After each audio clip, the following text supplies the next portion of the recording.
আসসালামু আলাইকুম। আমাদের বাংলাদেশি যে সমস্ত ভাইয়েরা উটের বিষয় সৌদি আরবে আসতে চান, তারা কিন্তু এইরকম মরুভূমির ভিতরে এই উটগুলোকে লালন পালন করতে হবে। আমি সেই বন্ধুদেরকে আজকে একটি ভিডিও দেখাবো এবং সেই ভিডিওর মধ্যে আপনাদেরকে আমি বলবো উটের মাঝরাতে উটের খামারে যারা কাজ করে তাদের লাইফস্টাইল কেমন, তাদের জীবন ধারণ কেমন, তারা কিভাবে কাজ করে, কিভাবে এখানে অতিবাহিত করে, কিভাবে থাকবে। এই জন্য যারা উটের ভিসায় সৌদি আরবে আসবেন তারা আমার ভিডিওটি সম্পূর্ণ দেখবেন, তাহলে খুব ভালো একটি আইডিয়া পাবেন। আমি আপনাদেরকে এখন দেখাবো সম্পূর্ণ একটি উটের মাজরায়, উটের খামারে কিভাবে লোকজন কাজ করে, কিভাবে থাকে, সবগুলো আপনাদেরকে ঘুরে ঘুরে আমি আপনাদেরকে এখন দেখাবো।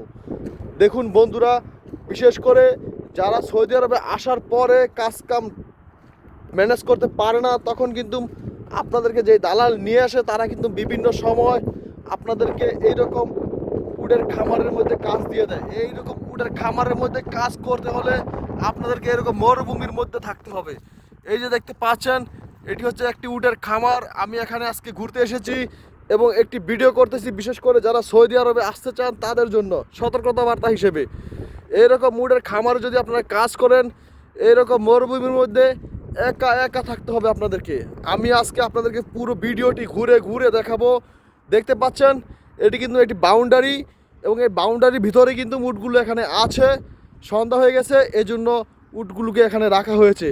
এবং এই যে দেখতে পাচ্ছেন একটু পাশেই অনেকগুলো উট, ওগুলো কিন্তু আর ভিতরে রাখবে না, ওগুলো ওই জায়গায় রাত্রে থাকবে। ওগুলোর পা বেঁধে দেওয়া হয়েছে, ওগুলো এখান থেকে অন্যদিকে যেতে পারবে না। এই দেখেন, যদি থাকার ব্যবস্থা হয় এরকম একটা ঘর থাকতে পারে, আমাদের দেশের বেদেরা যেরকমভাবে থাকে ওরকম তাঁবুটা নিয়ে। এটা কিন্তু একটি তাঁবুর সিস্টেমে একটি ঘর, এটার ভিতরে কিন্তু ওই লোকটি থাকে। এখানে উনি রাত্রে ঘুমায় এবং দেখতে পাচ্ছেন উনি এই যে ওনার ঘর, এবং এই যে এখানে ওই যে লাল এটি কিন্তু পানির বাটি। এবং এই যে এই ভাই কিন্তু এখানে কাজ করে, বয়স্ক লোকটি। আর এই যে দুইজন উনি কিন্তু আমার সাথে এখানে ঘুরতে এসেছে। এটার ভিতরে কিন্তু এই লোকটি থাকে। এখানে সে একা একা উটগুলোকে নিয়ে থাকে, এখানে সে কাজ করে। আমি ওনার সাথে কথা বলেছি, উনি বেতন পায় 1500 রিয়াল। ওনার ডিউটি হয়েছে আনলিমিটেড। ওনার কাজ হচ্ছে উটগুলোকে দেখাশোনা করা। যখন উট দিন রাত্র, যখন ওনার কাজ শুধু একটাই, উটগুলোকে সময় মতো দেখে শুনে রাখা, যাতে অন্যদিকে যেতে না পারে। এবং পানি যখন খাওয়ানো দরকার পানি খাওয়াতে হয়, এবং যখন ঘাস খাওয়ানো দরকার তখন ঘাস খাওয়াতে হয়। এটাই হচ্ছে ওনার কাজ। এবং উনি এখানে রাত্রে থাকে। এবং দেখতে পাচ্ছেন এই যে একটি বেডশিট, এখানে কিন্তু সে রাত্রে ঘুমায়। বাহিরে যখন মন যায় ঘুমাইতে তখন ঘুমাইতে পারে, আবার যখন ভিতরে ঘুমাইতে মন যায় তখন কিন্তু এটা ভিতরে সে ঢুকে যায়। ধন্যবাদ সবাইকে, অসংখ্য ধন্যবাদ।